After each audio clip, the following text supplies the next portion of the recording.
Hi everyone, this is UrantianArtist welcoming you to a podcast that will be on my UrantiaArtist channel.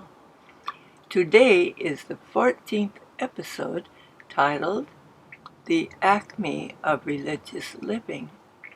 This can be found in the History of Urantia in a paper called Religion in Human Experience, which is about the personality and character of Jesus.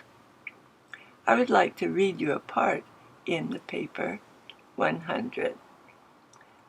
Although the average mortal of Urantia cannot hope to attain the high perfection of character which Jesus of Nazareth acquired while sojourning in the flesh, it is altogether possible for every mortal believer to develop a strong and unified personality along the perfected lines of the Jesus personality. The unique feature of the Master's personality was not so much its perfection as its symmetry, its exquisite and balanced unification. The most effective presentation of Jesus consists in following the example of the one who said, as he gestured toward the Master standing before his accusers, "Behold the man." I would like to welcome my associate, Callie. Callie, would you read us the next paragraph in the Acme of Religious Living? UrantianArtist, thank you for having me. The second paragraph says, "The unfailing kindness of Jesus touched the hearts of men, but his stalwart strength of character amazed his followers. He was truly sincere, there was nothing of a hypocrite in him. He was free from affectation, he was always so refreshingly genuine. He never stooped to pretense, and he never resorted to shamming. He lived the truth, even as he taught it. He was the truth. He was constrained to proclaim saving truth to his generation, even though such sincerity sometimes caused pain. He was unquestionably loyal to all truth." But the Master was so reasonable, so approachable. He was so practical in all his ministry, while all his plans were characterized by such sanctified common sense. He was so free from all freakish, erratic, and eccentric tendencies. He was never capricious, whimsical, or hysterical. In all his teaching and in everything he did, there was always an exquisite discrimination associated with an extraordinary sense of propriety. The Son of Man was always a well-poised personality. Even his enemies maintained a wholesome respect for him. They even feared his presence. Jesus was unafraid. He was surcharged with divine enthusiasm, but he never became fanatical. He was always emotionally active, but never flighty. He was imaginative, but always practical. He frankly faced the realities of life, but he was never dull or prosaic. He was so courageous, but never reckless, prudent, but never cowardly. He was sympathetic, but not sentimental, unique, but not eccentric. He was pious, but not sanctimonious, and he was so well poised because he was so perfectly unified. Jesus' originality was unstifled. He was not bound by tradition or handicapped by enslavement to narrow conventionality. He spoke with undoubted confidence and taught with absolute authority, but his superb originality did not cause him to overlook the gems of truth in the teachings of his predecessors and contemporaries. And the most original of his teachings was the emphasis of love and mercy in the place of fear and sacrifice. Jesus was very broad in his outlook. He exhorted his followers to preach the gospel to all peoples. He was free from all narrow-mindedness. His sympathetic heart embraced all mankind, even the universe. Always his invitation was, "Whosoever will, let him come." Of Jesus, it was truly said, he trusted God. As a man among men, he most sublimely trusted the Father in heaven. He trusted his Father as a little child trusts his earthly parents. His faith was perfect, but never presumptuous, no matter how cruel nature might appear to be or how indifferent to man's welfare on earth. Jesus never faltered in his faith. He was immune to disappointment and impervious to persecution. He was untouched by apparent failure. He loved men as brothers, at the same time recognizing how they differed in innate endowments and acquired qualities. He went about doing good. Jesus was an unusually cheerful person, but he was not a blind and unreasoning optimist. His constant word of exhortation was, "Be of good cheer." He could maintain this confident attitude because of his unswerving trust in God and his unshakable confidence in man. He was always touchingly considerate of all men because he loved them and believed in them. Still, he was always true to his convictions and magnificently firm in his devotion to the doing of his Father's will. The Master was always generous. He never grew weary of saying, "It is more blessed to give than to receive." And yet, with all of his unbounded generosity, he was never wasteful or extravagant. He taught that you must believe to receive salvation, for everyone who seeks shall receive. He was candid, but always kind. Said he, "If it were not so, I would have told you." He was frank, but always friendly. He was outspoken in his love for the sinner and his hatred for sin. But throughout all this amazing frankness, he was unerringly fair.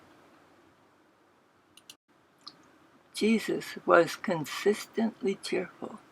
Notwithstanding, he sometimes drank deeply of the cup of human sorrow. He fearlessly faced the realities of existence, yet was he filled with enthusiasm for the gospel of the kingdom. But he controlled his enthusiasm. It never controlled him. He was unreservedly dedicated to the Father's business. This divine enthusiasm led his unspiritual brethren to think he was beside himself, but the onlooking universe appraised him as the model of sanity and the pattern of supreme mortal devotion to the high standards of spiritual living. And his controlled enthusiasm was contagious. His associates were constrained to share his divine optimism. This man of Galilee was not a man of sorrows. He was a soul of gladness. Always was he saying, "Rejoice and be exceedingly glad." But when duty required, he was willing to walk courageously through the valley of the shadow of death. He was gladsome, but at the same time humble. His courage was equaled only by his patience. When pressed to act prematurely, he would only reply, "My hour has not yet come." He was never in a hurry. His composure was sublime, but he was often indignant at evil, intolerant of sin. He was often mightily moved to resist that which was inimical to the welfare of his children on earth. But his indignation against sin never led to the anger of the sinner. His courage was magnificent, but he was never foolhardy. His watchword was, "Fear not." His bravery was lofty, and his courage often heroic. But his courage was linked with discretion and controlled by reason. It was courage born of faith, not the recklessness of blind presumption. He was truly brave, but never audacious. The Master was a pattern of reverence. The prayer of even his youth began, "O Father, who is in heaven, hallowed be your name." He was even respectful of the faulty worship of his fellows, but this did not deter him from making attacks on religious traditions or assaulting errors of human belief. He was reverential of true holiness, and yet he could justly appeal to his fellows, saying, "Who among you convicts me of sin?" Jesus was great because he was good, and yet he fraternized with the little children. He was gentle and unassuming in his personal life, and yet he was the perfected man of the universe, and his associates called him Master Unbidden. Jesus was the perfectly unified human personality, and today, as in Galilee, he continues to unify mortal experience and to coordinate human endeavors. He unifies life, ennobles character, and simplifies experience. He enters the human mind to elevate, transform, and transfigure it. It is literally true. If any man has Christ Jesus within him, he is a new creature. Old things are passing away. Behold, all things are becoming new. Now, this magnificent account of Jesus' personality and character was presented by a Melchizedek of Nebadon.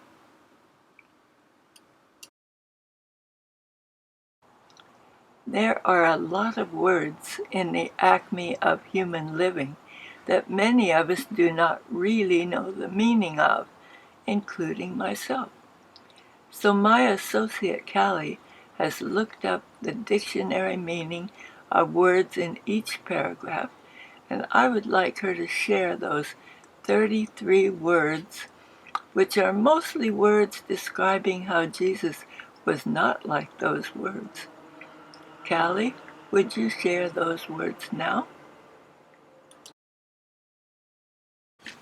UrantianArtist, the 33 words are as follows. Number 1, sojourn, temporary stay. Number 2, symmetry, balanced proportions, beauty, a form arising from balanced proportions. Number 3, hypocrite, false appearance, acts contradiction to his or her beliefs or feelings. Number 4, affectation, unnatural form of behavior meant to impress others. Number 5, pretense, claim made or implied. Number 6, shamming, act intentionally to give false impression. Number 7, sanctified, set apart, sacred purpose. Number 8, freakish, strange, abnormal. Number 9, erratic, no fixed course, lack of consistency. Number 10, eccentric, deviating from convention or accepted conduct. Capricious, impulsive, unpredictable. Number 12, whimsical, unpredictable change. Number 13, hysterical, informal, very funny. Number 14, exquisite, flawless craftsmanship and beautiful. Number 15, enthusiasm, strong feeling, zeal. Number 16, fanatical, person excessive, enthusiasm, intense, uncritical devotion to an interest. Number 17, flighty, lacking stability, steadiness, easily upset. Number 18, prosaic, dull, unimaginative. Number 19, sanctimonious, hypocritically pious or devout. Number 20, predecessors, one that precedes a person previously occupied as a position to which another has succeeded. Presumptuous, number 21. Overstepping due bounds, taking liberties. Number 22, impervious, impenetrable, not capable of being damaged or harmed, not capable of being disturbed. Number 23, beside himself. Many believe Jesus was beside himself, meaning mad, mentally unbalanced. Number 24, sublime, to convert into a higher worth. Number 25, inimical, hostile, unfriendly, enemy disposition. Number 26, foolhardy, foolishly, adventurous and bold, rash. Number 27, discretion, ability to make responsible decisions, good judgment. Number 28, presumption, attitude or belief based on probability, audacious. Number 29, means reckless. Number 30, fraternized, to associate or mingle as brothers, on close terms, friendly. Number 31, unassuming, meaning modest. Number 32, unbidden, meaning unasked. Number 23, ennobles, elevate, to raise to the rank of nobility. Thank you, Callie, for sharing your insights and being my associate. I desire to end this with some personal words to each of you who have viewed our podcast. Thank you for watching the episodes, and to each of you who have left such positive comments. We invite you to share personal insights about the ACME of religious living. Aloha nui loa to all.